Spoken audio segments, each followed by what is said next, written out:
Well, before we dive deep into this story, joining us on the broadcast is our special guest, Mr. Girish Mahajan, who's a Maharashtra Cabinet Minister. Girish जी नमस्कार, बहुत बहुत शुक्रिया हमसे बात करने के लिए। मेरा पहला सवाल आपसे शरद पवार जी के बयान पर है। शरद पवार जी ने आज एक प्रेस कॉन्फ्रेंस दी और उन्होंने बयान दिया ये अजीत पवार और जो सारे नेता उनके दल से अलग हो गए हैं, उनके हिसाब से कहीं ना कहीं उन्होंने जनता के साथ धोखा दिया है। आप कैसे देखते हैं इस पूरे बयान को? नहीं, आज पवार साहब को ये लगता है कि लोकशाही का खून हुआ है, अजीत दादा ने जो किया है उसका समर्थन कोई नहीं करेगा। मुझे ऐसे लगता है कि पवार साहब ने 45 साल पीछे जाकर थोड़ा लौटकर भी देखना चाहिए। जब 1978 में वसंतदादा पाटिल मुख्यमंत्री थे, कांग्रेस की सरकार थी, तब उन्होंने क्या किया था? इस बात की शुरुआत महाराष्ट्र में किसने की है?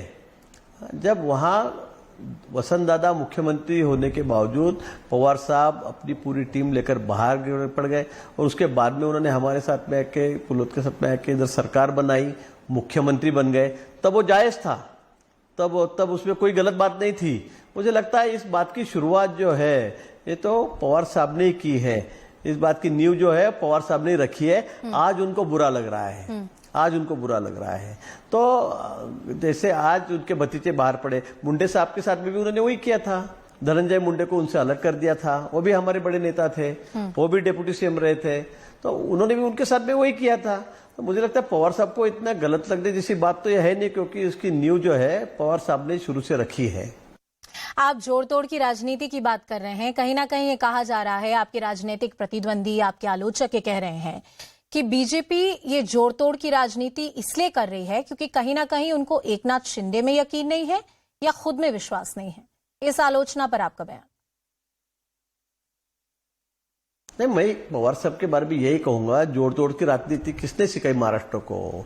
अभी देखो, लास्ट समय जब 19 में हमारी सरकार आ गई थी, वैसे बीजेपी और सेना साथ में लड़े थे, हमारा अलायंस था, हमारी युति थी, तब शिवसेना जैसे पार्टी के साथ में मिलकर किसने सरकार बनाई?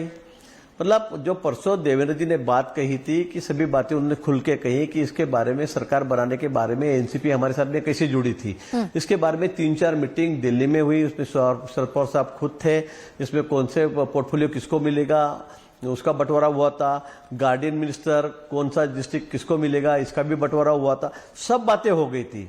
उसकी कुछ बातें मुझे भी पता है। तो अब इतना होने के बावजूद तुम आखिरी दिन बोलते कि अभी मुझे युति नहीं करनी है, और शिवसेना जैसी पार्टी कि जो बाला साहब जी ने आपको जिंदगी भर गालियां दी, आपने कहा ये जातिवादी पार्टी है, क्या क्या इल्जाम आपने लगाए, और इतना होने के बाद आप उन्हीं के गोदी में जाके बैठ गए, उनको अपने गोदी में बिठा लिया, सरकार बना ली। तो आपको ये जोड़ तोड़ की राजनीति जायज है आपके लिए, और दूसरा कोई करे तो आपको वो बुरा लगता है।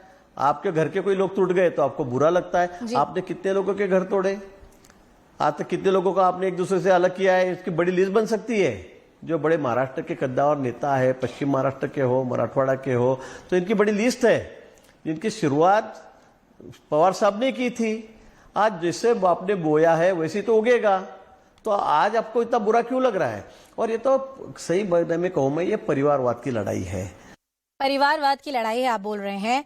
आपके राजनीतिक प्रतिद्वंदी ये मानते हैं, और एक ही आलोचना है कि ये जोड़ तोड़ की राजनीति इसलिए हो रही है क्योंकि सिर्फ महाराष्ट्र की राजनीति नहीं, केंद्रीय स्तर पर भी जो राजनीति हो रही है, ऑपोजिशन पार्टीज एक साथ आ रही हैं, पटना में उनकी मुलाकात हुई, कहीं ना कहीं एक संयुक्त विपक्ष को तोड़ने की साजिश की जा रही है, और महाराष्ट्र में जो भी हो रहा है ये उसी का हिस्सा है। इस पर आपकी राय?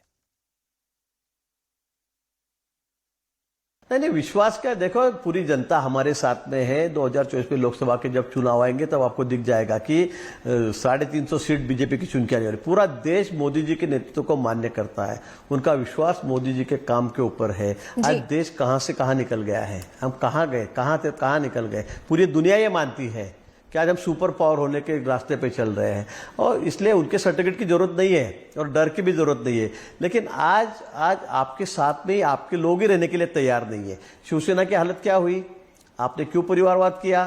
बाला साहब जी के बाद में हो सकता था दूसरा कोई भी शिवसेना अध्यक्ष बन सकता था, लेकिन उद्धव जी बन गए, जिनका कोई मतलब उस वक्त तो उनका कोई मतलब कोई जरूरत नहीं थी, लेकिन क्या उन्होंने, ठीक है मैं उस बारे में टिप्पणी नहीं कहूंगा। अब उद्धव जी के बाद में आपने क्या किया?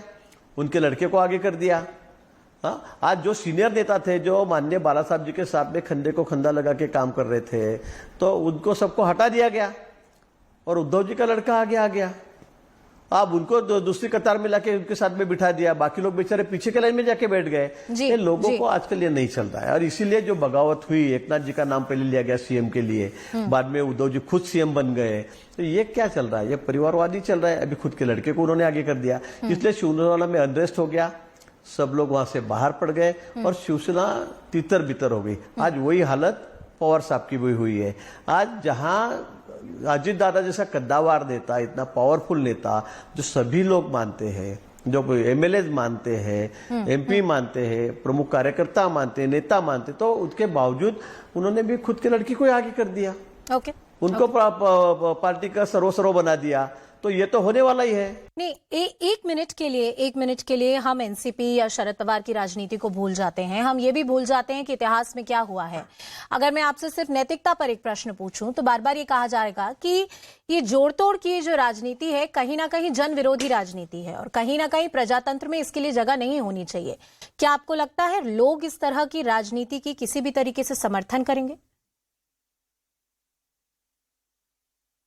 नहीं, मुझे ऐसे जनमत विरोधी ऐसे नहीं है, लेकिन देखो अभी आज 2.5 साल उद्धव जी भी यहाँ पर मुख्यमंत्री रहे थे, क्या काम चले थे? पूरी सरकार ठप बैठ गई थी। उद्धव जी तो एक दिन घर के बाहर नहीं निकले।